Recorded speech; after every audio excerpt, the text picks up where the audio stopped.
영상을 먼저 받도록 하겠습니다. 지금 팀 버튼 감독님과 나머지 분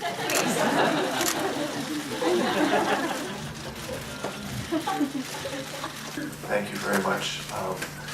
Thank you for having me here. This is the first time in Korea, and I'd like to thank Hyundai Card and SEMA for having us here. They've done an amazing job with the space and the show.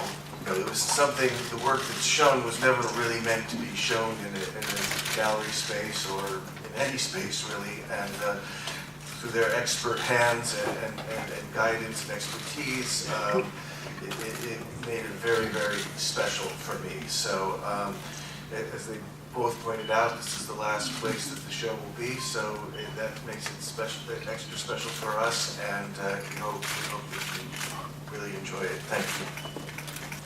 Well, one of the things that I think wherever the show has been in whatever country, I think one of the best compliments that I felt was it seemed to connect with people that didn't ordinarily go to museum shows, and somehow, since I'm not necessarily known as a great artist necessarily or filmmaker, it seemed to tap into people who could sort of see, you know,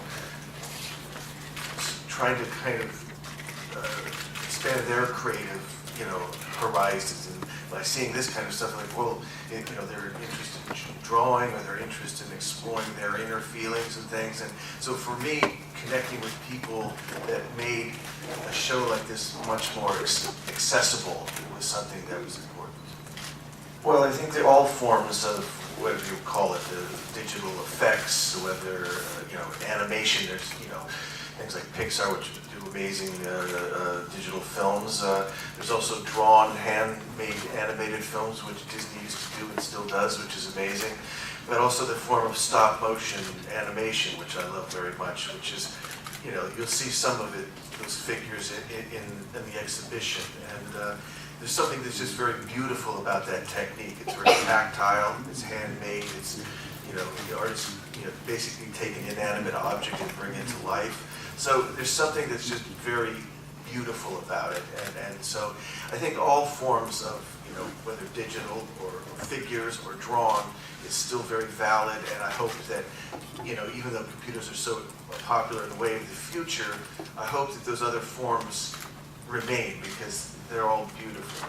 I think, you know, a lot of my inspiration came from, you know, early in your life, when, you know, you're new to life, when you're young, you see things in a new way. And I think that all children see things for the first time, and things are very interesting and like I said, different. And I think as you get older, it's always important to try to see things from that perspective, you know, especially in the modern age where there's a lot of responsibility, the phone's always ringing, a lot of technology. It's important to sometimes just take moments to have that personal feelings and again, try to see things from a different angle, from a different perspective. And you know, that's every year that goes on, you try to maintain that sort of perspective. Well, I like you. I didn't grow up in either a museum culture or a real book culture. I grew up on movies, and I think that was, for me, one of my main sources of inspiration. I love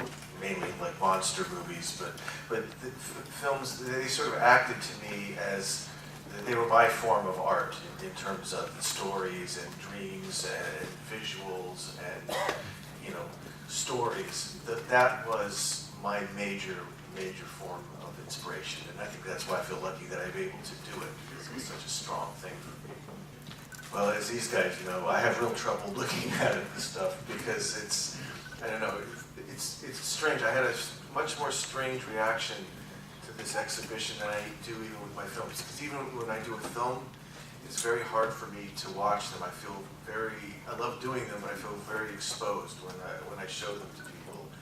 And when this came about, I felt even stranger, because it's like all this stuff that had been tucked away in drawers and things. And I mean, they found things like rejection slips that I'd gotten from Disney when I was a teenager, and just things that I knew existed. So even when there's nobody in the gallery, I kind of walk around and kind of half look at it all, because it feels very, very strange to me. But like everything, like every film, and I think every little piece in there, it's a little piece of you. It's a little part of you. So there's something that I feel close to each thing, whether it's a little scrap of paper or a sculpture or whatever. There's something about each thing that's personal and has some importance for me. Yeah, the Oompa Loompas are new to this show. That's new.